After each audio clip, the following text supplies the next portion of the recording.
Woohoo! Man, that's what we're talking about. Denver Broncos country. Welcome to the Denver Bronco Roundup. Man, waited all week for Monday night. That's all I got to say, man. And waited over a week for Monday night. We get the win. I am your host, Keith Brugman. I got the Mile High Dutchie. I got Trevor Salzman. I got Jody Moncrief. It's the entire posse in the house. Welcome to the Denver Bronco Roundup. We're excited about a win. So excited to have you guys here. Albert, I'm going to start off with you, man. First impression off this game. Let's say 2 or 3 sentences or less. No more nails left. I have to say, no more nails left. It was an amazing game. It was Russell's best game of the last 3-4 years. Absolutely. Absolutely. Jody, man, he's been clapping it up since before we got started, guys. Appreciate you guys coming in, being part of the conversation, celebrating a win, and Jody's celebrating a win, man. What do you got to say, buddy? This was a team win. 4 turnovers, basically 5 when you stopped them on 4th down. Moved the ball efficiently all game. No, besides the one Sutton turnover, we played pretty much flawless football. Got some things to work on still. You can't get 6 points off of 4 turnovers. Can't start the ball at the 45-50 and get no points, but defense balled out. Your 2 or 3 sentences are becoming paragraphs, but I understand. We're excited about a win, man. The last one, hope PJ Locke is okay, because you can really see that he is an upgrade over Turner Yell, and if Locke is out, I guess we do get Kareem Jackson back next week, so I guess that's a plus. Yeah, might have a little trade-off there, but yeah. Best of health to PJ Locke. He went out there, tried to test it second half, just couldn't go. Got a lot of Turner Yell, but definitely saw the drop-off. Not seeing the drop-off and getting everyone's input going over to Trevor Salzman, man. What do we got, buddy? Yeah, great game by the defense. I mean, we held strong all night against this Buffalo Bills offense. I mean, Josh Allen looked lost out there a lot of times, and although a lot of scenarios played out, you know, it was great to finally see the Broncos come out on top and become victors in these and not have to, you know, suffer a bad loss or anything. It was just all positive vibes. You know, what a great, scratch shot win. It wasn't a blow-away by any means. It wasn't perfect by any means, but heck, yeah, we got to win. Absolutely, man. Defense, lights out. Special teams, when it came to kicking, certainly it's a little bit nerve-wracking. Offense, I mean, if nothing else, you can say dang efficient and definitely came up when they needed to, man. I want to get into the comments just really quick, man. We got Caesar that's coming in and saying, what a game. Absolutely, Caesar. This was, I mean, honestly, probably best Monday night, probably best, elite night. You know, what am I looking for? Thursday night, Sunday night, Monday night football. Of all those games, this has been the best as of so far. He's coming in here and saying, too many flags and missed field goals, but played pretty darn good as a team. Guess who else we have coming in here? We have the wonderful Kenny Kirkpatrick. Me and Trevor were on a little bit of a Giants show, talked a little Broncos at the end. He's saying, what a game. Thanks, Keith and Trevor, for letting me adopt your Broncos. Yes, all Giants fans are now Broncos guys, as they're looking for a team to get behind. And, man, they got one here. Also, Kenny coming in. Well, who else we got? I'm sorry, man. Michelle coming in. Evening, gents. Wow, what a win. 1 minute yelling at the TV, and next hooting and hollering. Woo-hoo! Yeah, man. I've never been so happy to see 12 men on the field, I think, in my entire Denver Bronco career. I can't recall one that I've been this excited for, but 12 men on the field saved this game for us. Yet another Buffalo Bills mistake. There's plenty of turnovers. There's plenty of mistakes made out there.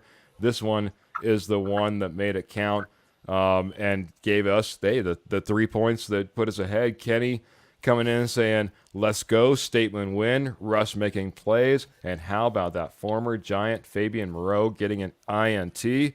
Absolutely, buddy.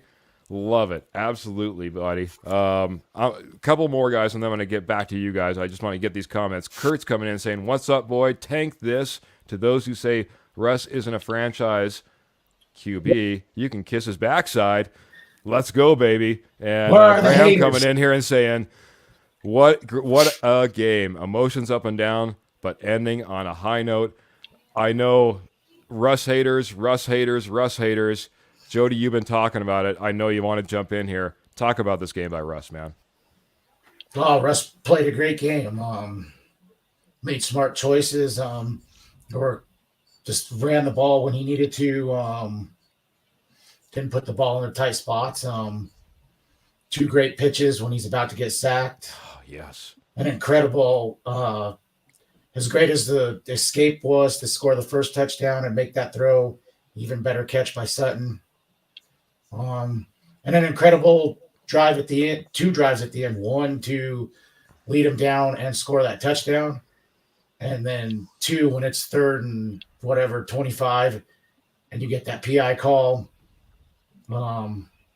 You can say that we got gifted there, but we gifted them 2 points. Can't even hold on to a snap. So I don't want to hear mistakes because mistakes were made on both sides. So we gifted them 1 because if they kicked the extra point, we're offsides. I mean, so it's the same thing. What's the difference? Yeah. So we gifted points as well. So, but this was an efficient game from Russ. First plays like this, along with Peyton, this team can go far. They still have flaws, but you can see that it's night and day from last year, and I'm excited. Russ is in the MVP race now. I don't care what anyone says. When you have 18 touchdowns, 4 interceptions, you're on a 3-game winning streak, beating Buffalo and Kansas City. Show me somebody with better numbers than Russ. I agree, man. Better numbers than Russ, and, man, get that man a drink. He's been hooting and hollering all night long. You can tell, man, he's ready to go. He might be waking up the kids. He might be sleeping on the couch tonight. I already did that. Okay, I was trying to keep that under wraps, make it like all hypothetical, but not hypothetical. Good. Adam and Kayla coming in here, not our hypothetical friends, our real friends, saying it was ugly, but in the end, but we'll take it. Also saying, now we keep building. Really quick, I'll go up to Albert. We talked about this possibly being a building block win and moving forward. Is this a building block win for these Denver Broncos? How far can they go now? I definitely believe they can make the playoffs. But one thing, that pass to Sutton is already named as an impossible catch. It is an uncatchable pass and not doable pass, and they made it. And that while Russ was scrambling, and I think they finally the chemistry that they really were looking for. I think they found it finally. But yeah, this is now a team that can go to the playoffs. They should be able to do 7-2 or 8-1. It's amazing what could be possible. Trevor, you talked about what this defense did in order to get this game, put this team and get this win and, get this game put behind us, put it in the win column. You talked about the defense. Let's flip over to the offense a little bit. What'd you think about the scheme? What'd you think about what Sean Payton drew up? What'd you think about how we executed on offense versus this Buffalo Bills defense? Yeah, I would say, if we're going now to like the Broncos winning this game, and to say that the Buffalo Bills outran the Broncos 192 to 122 on the ground, you wouldn't probably be talking about a Denver Bronco win right now. The fact that we were able to scratch that out is pretty remarkable, because past couple of weeks we've talked about this team running the football. That's this team's strengths on offense, and now we were able to flip the tide and still win, come out with the win. I think it's just really great to see that. This offense isn't perfect by any means. There's still a lot of room to grow, I think, for this team. A lot of penalties, 10 penalties for the Bronco offense right now. And it's for 61 yards. That's got to be cleaned up. You cannot have the penalties there. But again, this is a scratched out, clawed out game. They came out. This is another culture changing victory for the Sean Payton Denver Broncos. You got that victory against Kansas City Chiefs. You're able to go on the road in Buffalo. When was the last time the Broncos won in Buffalo? I mean, there we go. And we win in Buffalo. I mean, regardless of how it happened, they did it. The offense did not look great, but the defense was great, fantastic, elite all night. They kept us in the game, and the offense did enough to get us to win in this victory. Trevor said that perfectly. It's not how we won. It's how we won, but it's where we won, and on the stage we won. We have not won on prime time on the road on the East Coast since like the 90s, like late 90s. That's huge. And that's Sean Payton. That's a culture thing. And when I say coaching matters, look at Russ. I mean, I remember one play specifically. He held onto the ball, didn't, because he knew that wasn't the smart play, and stayed within what Sean Payton's trying to run. And look what it did for us. Yeah, and I'll be honest. I was one of those guys, and I'll take the mic for just a second and just talk a little bit of football, guys. But I was one of those guys that have been hard on Russ. Man, he signed a big contract, and whether it was offered to him or not, signed a big contract, expected big things. And I got to say, in this game, whether it was that throw to Cortland Sutton, whether it was those drives at the end, whether it was, as Jody pointed out, those flip plays that he had, to running backs in order to keep the ball matriculating down the field, as they say. Man, it was just a game in which he grounded out 24 of 29, 192 yards, 2 touchdowns, added another 9 carries for 31 yards on the ground, and the heart to just keep on going, keep on plugging. It was not an easy game. It was not a pretty game, as many of you have already pointed out. But hey, Russell Wilson, I am dang proud to have him as my quarterback tonight. Monday Night Football, Buffalo Bills, in Buffalo. Heck yeah, man. Graham comes in here and he said, oh yeah, I cover the Avalanche too, and I watched the entire Bronco game over the Avs. Oh my, oh my. And he said, just to give us some context, Cutler was the last quarterback the last time we won in Buffalo. So, Exactly. And go ahead, Albert. Here's another thing. We already have now a better record than with Hackett over 15 games. There you go. No, we talked, a little bit about that. Exactly, how many wins it would take, to feel better over last year. Keep that in mind. Keep that in context. Everything that we were last year, guys. Go ahead and try to flip that around, switch it around, and come in this year.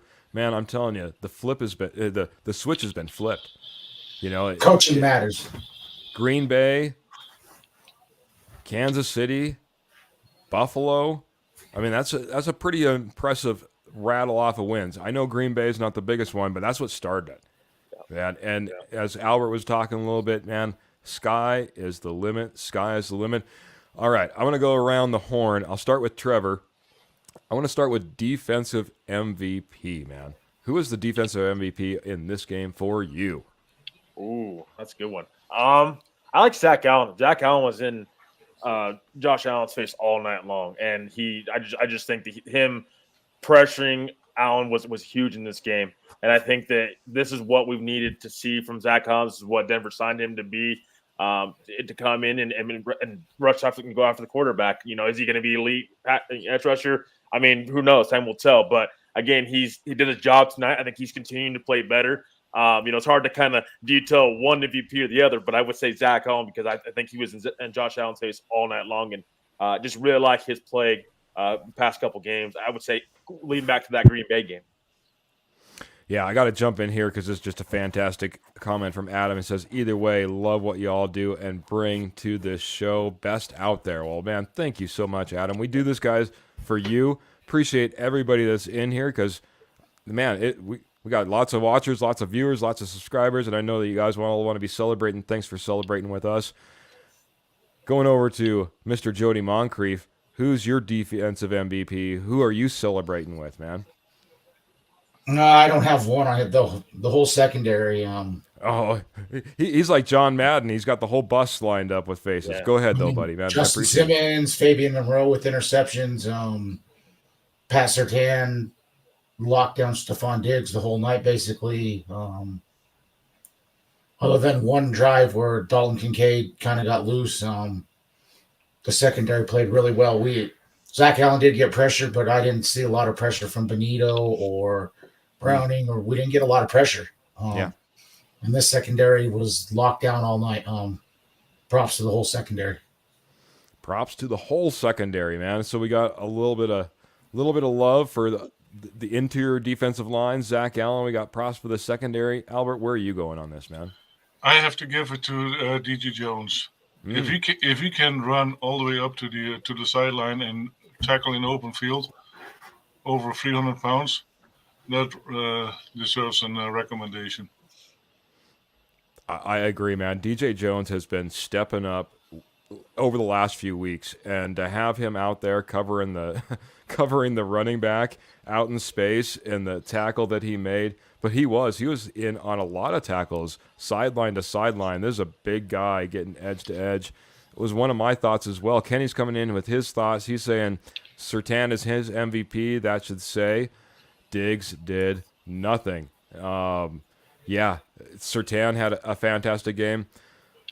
I was thinking where I should go with this. I'm gonna help out maybe Kenny and his a former player of his, maybe one that he mentioned earlier. Fabian Moreau has absolutely came in here and played fantastic. I had question marks about why he was even brought over on this team. You know, obviously I had a lot of faith in Mathis, and Mathis, you know, for all intents and purposes, had reasons to lose that faith from the coaching staff, and he has. But Fabian Moreau to come in and play the way he has, absolutely phenomenal. Gabe Davis is no joke. I know this because Gabe Davis is also on my fantasy football team, so I'm glad he didn't go off tonight. But Gabe Davis is no joke, and that's, you know, if you're talking about Stephon Diggs and PS2, you also got to think about Fabian Moreau and what he did with Gabe Davis. I think they did a fantastic job. But there's lots of compliments to go around the defense. I'm going to go back to the off. Oh, Trevor, do you have a defensive comment? Yeah, so I was going to say this. I would hate to not mention his name. I know what, and again, I don't like, because I think it's a defensive unit, so I agree with Jody in a lot of ways. But Alex Singleton, his eyes were on Josh Allen all night. And he led this team in tackles. I mean, Alex Singleton, I have to mention his name in this. He was watching Josh Allen like a hawk all night. Talking about a quarterback spy, that was Alex Singleton tonight. And Graham's coming in here and says, I don't care if the broadcaster mispronounced McMillan's name. He sure did play like $1 million, man. So, yeah, I mean, started off the game right off the bat with creating that turnover and kind of set the tone right off the bat, man. I don't know if we would have had the game if we wouldn't have got that turnover right off the bat, man, because that, from the defense to just the grittiness that we played through in this entire game, absolutely. I think they did a fantastic job. Albert, I'm going to start with you since we ended with you. I'm going to go to the offensive MVP. Who do you have lined up for offensive MVP in this game? Quinn Miners. Good one.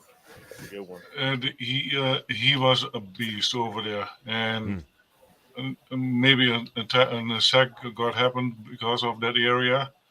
I'm not quite sure, but yeah, he was pushing those linemen from the Buffalo Bills away, and that created some big gaps. So Quinn Miners for me. Best offensive lineman I think we had out there tonight, man. Played his butt off and has been doing it for a couple weeks, man. Quinn Miners, not a bad nominee for offensive MVP. Going back around that same path, man. Jody, I think I know where you're going, but who's your MVP here, man? I'm going to go with the obvious one, Russ. He played efficient football all night, 25 for 29. Didn't have a ton of yards, but so what? He made plays. He kept drives going. Led the game taking or score with like 5 minutes left. That was an incredible drive, and then drove him back down again to get in field goal range. Made plays running the ball, eluding sacks. The way he eluded that sack and threw that ball to Sutton, that's vintage Rush. I'm overhearing Russ is washed and whatever. Russ is playing within the system. There was not many chance.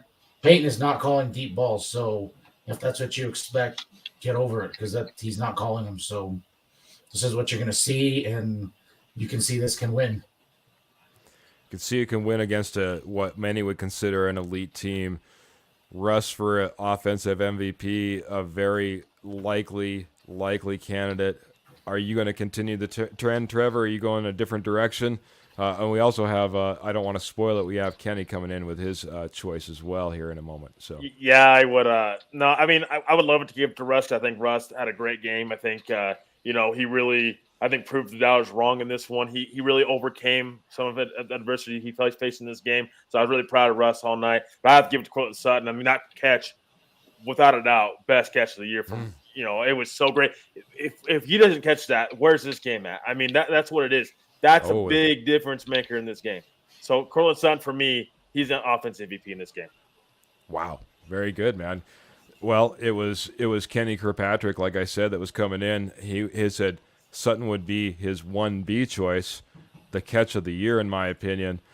Albert and Michelle Knoppers, my guess is it's just Michelle, unless Albert's in there on the keyboard on the side typing this in. Sutton's catch was the catch of the century. We got from one of those guys coming in. We also got to say a big hey guys, and a hey to Clayton here coming in. Always a fantastic fan, always a great supporter of us. We appreciate you a ton, Clayton, coming in and saying smash the like button and share, guys. Thank you so much. I appreciate that. We do it for you guys, do it for you, Clayton, and appreciate you giving us the support. My support for offensive MVP, if I'm going to come on here and saying I was a hater and this guy put the team on his back and he got things done, then I definitely got to give it to Russell Wilson. Like I said, can't believe the way that this man played tonight, put the team on his back, resilient in a game that was, hey, we're not getting the touchdowns that we want every single time. This is a knock 'em out, drag 'em out type of fight. Would have been really easy to start to go to sleep as, the Buffalo Bills finally take the lead. No, we fight back, we claw back, we scratch back, and it's all because of what Russell Wilson was able to do on the field tonight, guys. I don't care what you say. Yep. With his legs, with his arm, scrambling, flipping the ball out to running backs, you name it, he almost had it all done. So offensive MVP has got to be right there for me. Want to get to just maybe a topic or two more, guys, and then we can wrap this up. Trevor, we'll start back around the other way with you, man. Talk about Vance Joseph and his turnaround. Talk about this defense and the turnaround. And what can this defense be come the end of the year? Are we going to erase the first 5 games when we get to the end of the season? Yeah, I think that I would be curious to see what the stats are at if we don't have that Miami Dolphins game, because I think that really inflates the stats so much, and I think it really overshadows how talented this defense is.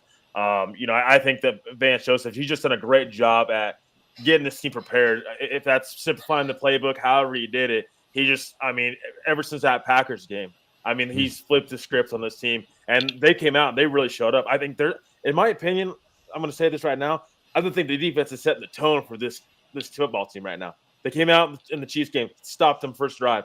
Came out in this game, they shut down Josh Allen. In my opinion, the defense is setting the tone for this team. That doesn't mean the offense is not doing this job. They're doing enough, but the defense is definitely setting the tone, in my opinion. Yeah, it's amazing. Like I said, the switch that has happened, man. Jody, I know that you're big on the offense. I know you've been big into Russ and wanting to see, this team, get going and get on page as far as the offense. But this defense, man, as Trevor just kind of pointed out, has been kind of carrying this team, keeping them in games. What do you think about this performance of the defense and Vance Joseph, VJ? Are we on a VJ? Are we on the VJ train now? Are we happy with VJ? There is still. I'm sorry. This is for Jody, Albert. Oh. I know you got a little distracted there, so I'll go to you next, though, bud. Jody's microphone. Oh, Jody's mic. I can't say anything bad about VJ. The last probably 3 games at least, 4 games probably. He's coached pretty well. 2 things that this defense, or whoever's decision it was, his or Peyton, switching up the 2 corners, getting Fabian Monroe in and McMillan. So that's been huge right there. And you can see it. You can see even when Mathis gets in the game a little bit, they go right to him and pick on him a little bit. So, I mean, that's been – and it's going to be interesting coming down the stretch. If we're contenders, what does Denver do? They still have K'Wan Williams stashed on IR. Can he come back? I don't know if he can. What do they do with somebody like that? That's another top corner that's lurking that could come back late in the season to help us. Absolutely, man. Going all the way around, not Kitty Knoppers, but Albert Knoppers. We saw Kitty Knoppers just a moment ago. Thanks for pointing that out, Graham. Albert Knoppers, what are your thoughts on this defense, Vance Joseph? And can, at the end of the season, do you think we've completely forgotten about the first 5 games? I don't think so, because we have seen another little problem with our defense, and it's the run game. And I think if the Bills had done it from the beginning, I think we might have gotten a way harder time to win this game. But yeah, they luckily pulled it off. But yeah, you saw it, 3 big plays just by running the ball. And I think that is a big problem still with our defense. Yeah, it was a piece that they actually switched to. You could see in that second half and down the stretch in order to try to get points, get yards, and they did both by utilizing the run game. You're not the only one who's pointing that out. Kenny's coming in here and says, jumped ahead. I don't want to put a damper on this win, but I would like to point out the run defense. That would be a concern to improve on immediately. Also have, and I'm trying to catch up, guys. If you guys get a chance, head over to StreamYard.com/Facebook, and that will give you the opportunity to allow your profile pic and your name to come right up on screen. If not, I'm going to try to find you in my comments a little bit off to the side here, and I'm finding Clayton is coming in here and is saying, love how we are chewing up the clock. Time of possession, guys, was way, way in our side in this game. Kept the Buffalo Bills and kept Josh Allen on the sideline. Maybe kept James Cook on the sideline, as Albert pointed out as well. So time of possession was big in this. Good point, Clayton. I want to get to one last point. We'll go back around the horn, starting off with Albert. Albert, what a night for special teams. You can talk about the highs of Marvin Mims to the lows of Will Lutz, but man, what a night for special teams. What do you make of this? And it certainly had us all in palpitations and maybe checking our pulse as we went down the stretch. That's for sure. So the second extra point, I do not blame Lutz for that. That was purely on the holder Riley Dixon. The holder Riley Dixon, yeah. The first one, I don't know how much of the wind was playing a role in that, because they said the wind was very problemsome for kickers. So I don't blame Lutz too much for it. And yeah, the last one, they were in a hurry and he missed it. Fortunately, there were 12 men in the field, so this time they could take care of it. But yeah, I think the special teams did pretty well, all in all. To me, there was only one missed catch holding of the ball. And that was for me the only error that I saw. Very good, man. Kenny just jumping in and talking about that run defense, but jumping in and saying, let's worry about that tomorrow night. Tonight, celebrate one of the many playoff wins because playoff wins have started for the Broncos, fellas.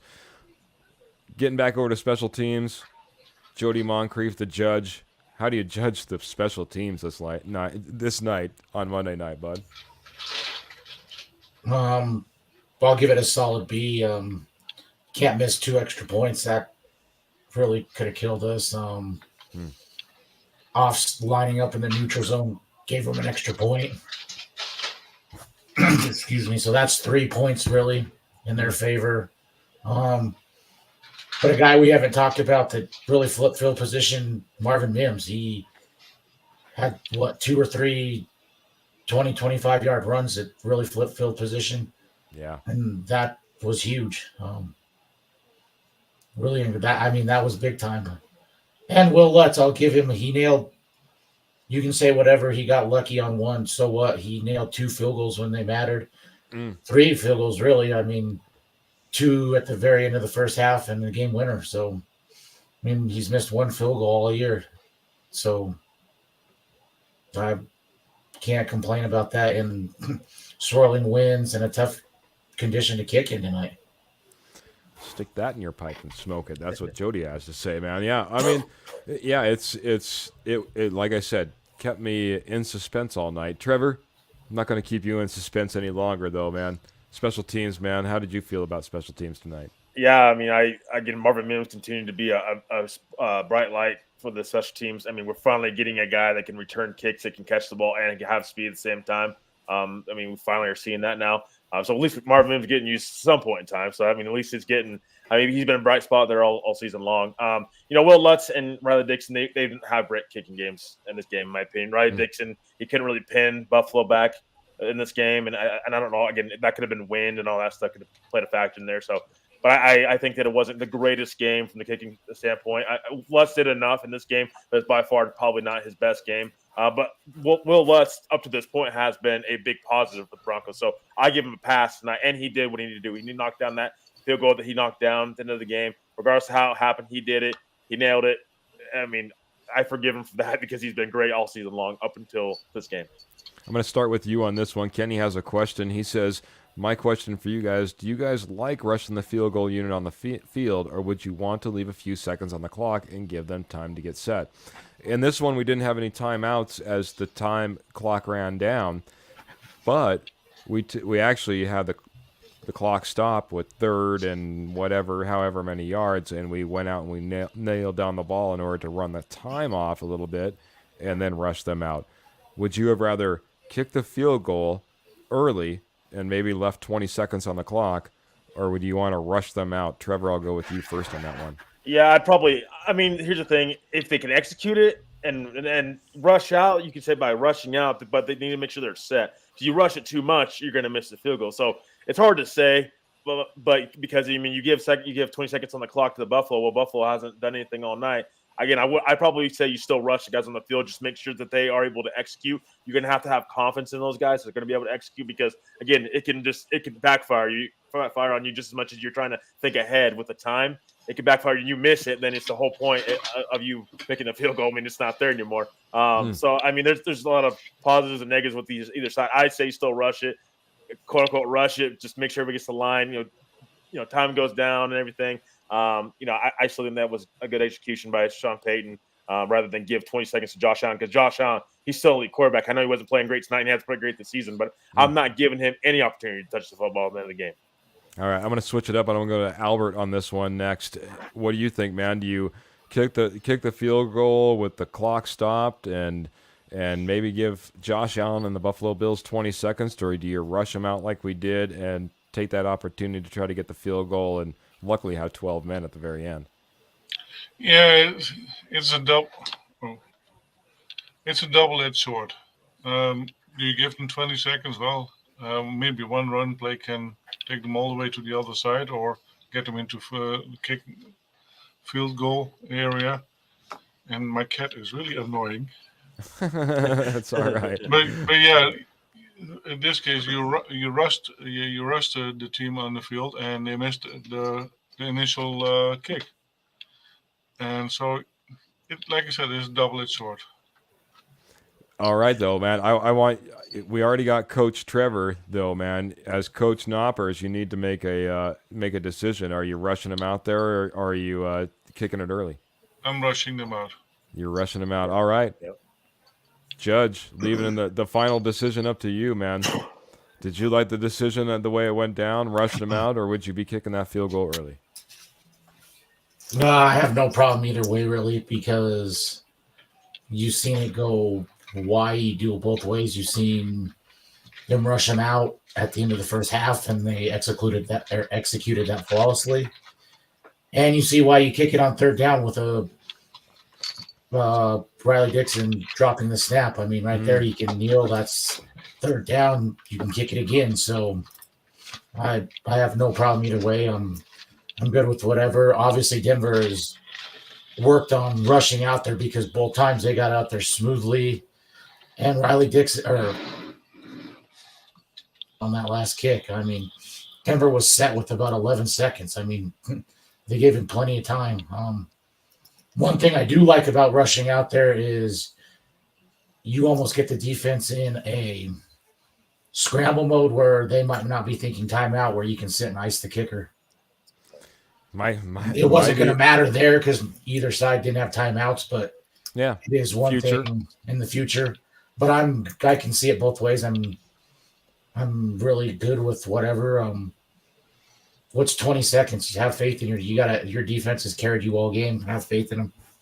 So the judge would, as coach, do what in that situation? I think in that situation, I'm going to have trust in my players, and I'm going to do exactly what Peyton did. If you miss that kick and they don't have 11 on there, you lost the game. Don't kick it too early and leave it up to a PI call or something because they throw a Hail Mary or an underthrown pass. So I like taking it out of it's all or nothing. I like taking it out of giving the other team a chance. Wow. All right, man. I'm going to be the lone guy on this side of things, Kenny. So I would have I was actually kind of surprised we weren't running out there with a field goal unit. You pointed out, Jody, and Albert as well, the only miss on special teams was the fumble by the holder, Riley Dixon, on a field goal, man. You're really putting yourself in a position when you're out there with trying to get set, trying to get everything going, and all of a sudden, if that would have happened, that would have been a killer way to end the game. So that being said, man, I would have liked to put my defense back on the field and hope for the best in those last 20 seconds. I'm glad that it worked out the way that it did. Hey, guys, I don't know if I've celebrated enough, but we got a freaking W, man. A freaking win. And, man, it's, yeah, exactly. Big thumbs up all the way around. We can be excited. We can be, just elated about our team. It's another week of being elated and being able to wear our Broncos stuff and feeling really good about it. Monday night, Buffalo Bills in their house, knocked them maybe possibly out of the playoffs, increased our chances. We've got a run in front of us. All right, guys, final thoughts. We're going to get those out of the way. Any final thoughts in the chat, please get them in as well. Appreciate everybody that's been joining in. You guys have been absolutely fantastic. And I'll wrap it up also with a little bit of sponsor information as well. But, Albert, why don't we start off with you, buddy, man? Why don't you give us some final thoughts for the Denver Bronco Roundup and Broncos country tonight, man? Yeah, so it was a really good game. It was exciting. Like I said, a nail biter, but we got a W after after a super bye, and let's call it a super bye. And now let's get ready for the next game. But with no free wins in the pocket, I think different teams are going to start thinking different about us, and I think that's a good thing. I also want to thank all the people who were in the chat today. For me, I saw some new names. Nice. Cesar Martinez was new for me. And then we have Kenny, Michelle, Kurt, Graham, Adam, Kayla, Jeremy, and then Mike Batt. That's the first time I saw in the. Thanks for joining, Mike.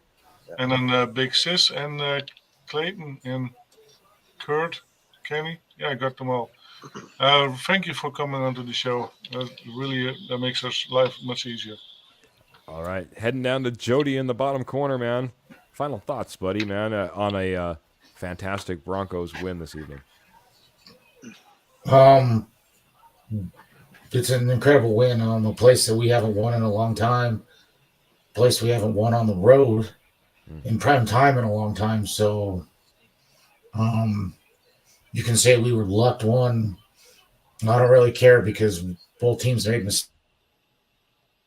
You have to make plays to get turnovers, and we did that.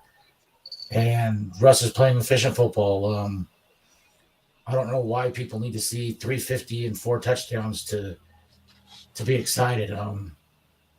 This is the kind of we knew going into the season. This is what we were going to get. It took Peyton a few games to, wrap his head around it, to finally dig his heels in and do it. And the fruits of everyone's labor is paying off. And I'm excited for the last, 8 games?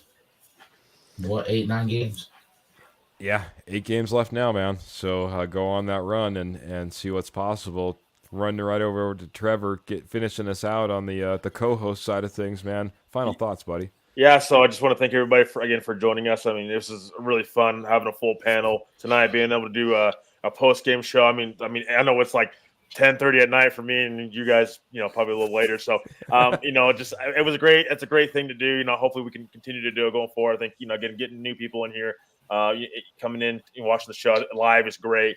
I just want to thank everybody for coming in here, new or been here. Thank you guys for supporting us. We do this for you guys. Final thoughts, I think, on the game tonight. I would just say, just a great scratched out victory for the Denver Broncos. Again, it wasn't perfect by any means. The defense was elite. They kept Josh Allen contained all night. The offense by no means was perfect, but I hope that and continue to going forward, they will continue to figure it out. Russell Wilson played one of his best games this season. Really loved seeing that from Russell Wilson, him stepping up when the run game wasn't there. How about this? The confidence. We turn around Sunday and there's a game Sunday against Minnesota Vikings. How about the huge confidence booster after getting 3 games, you're on a 3-game winning streak, 2 against 2 really great elite teams, teams that should be in the playoffs. And you're going to go up against Minnesota Vikings and Josh Dobbs, who I know is getting a lot of praise right now. But again, he still is a backup quarterback, I think, in a lot of people's minds. And he hasn't been with Minnesota that long. So again, this defense should be able to dominate once again and take care of business at home the next 2 games against Minnesota and Cleveland. So just a great job with the Broncos tonight. Just can't wait to get some more reaction tomorrow, because we flip around tomorrow at tomorrow night's show, Tuesday night. So I just can't wait to continue to get more thoughts and continue to celebrate, because this is worth the celebration. Absolutely worth the celebration. Worth celebrating all our fans who join the show. Again, thank you, and thank you, Albert, for keeping a list of all of our fans and naming those guys off. Thank you to all my co-hosts, Albert the Mile High Dutchie, the Judge Jody Moncrief, and I'll have to get a nickname for Trevor over there. I was thinking, with the headset and the headphones. I gotta say, you kind of look like a young Josh Gruden in that hat, just a little bit. That being said, he might be the coach. Guys, I appreciate you guys, all of our fans out there. Just a really quick, I'll do a quick version, guys. We are brought to you by the Rocky Mountain Sports Network. Check out Rocky Mountain Sports Network, whether it be on Facebook, X, YouTube. We are always got new stuff coming around, and Avalanche and the Nuggets is coming on. Look for more and more stuff there. Oh, and on Apple Podcasts or wherever you get your podcasts, because we got some great Colorado Avalanche stuff happening there as well. We are also sponsored by Willow Seasonings and Blends. Willow Seasonings is a Colorado-owned seasonings and sauces company. And guys, I'm telling you, they're Blue Ribbon award-winning. They're fantastic. Head over to willowseasonings.com. That's willowseasonings.com. Tell you a little secret. If you type in DBR 2023, that's DBR 2023 into the checkout promo code, save you 15%, and you're going to help out a Rocky Mountain Sports Network family in need. We appreciate that. Kenny's coming in and saying it's 12:30 where he's at, but he's a vampire, so it's all good. appreciate all the devoted fans who came in here, was part of this show. As Trevor pointed out, hey, it's always, as always, the original Denver Bronco Roundup podcast, Tuesday, 7 o'clock p.m. We're going to be able to dive into this Broncos team, pull out all the stats, see where we're heading for the future, get even more excited tomorrow, get us all pumped up for another day in the week of, another win. 3 wins in a row. Denver Broncos. Gotta love it, guys. We're going to get out of here. Last time I was on the show, and I'm going to slow it down for Albert and Jody as well, and this is the reason why. We keep our feet in the stirrups because we want to stay grounded. We want to stay solid, right? We want to keep our guns in our holsters because we don't want to overreact. We don't want to go off, right? We want to have a sound mind, guys. And as always, keep the Broncos in your heart, guys. Until next time, until tomorrow. See you then, guys. Thank you so much for joining. Have a great night.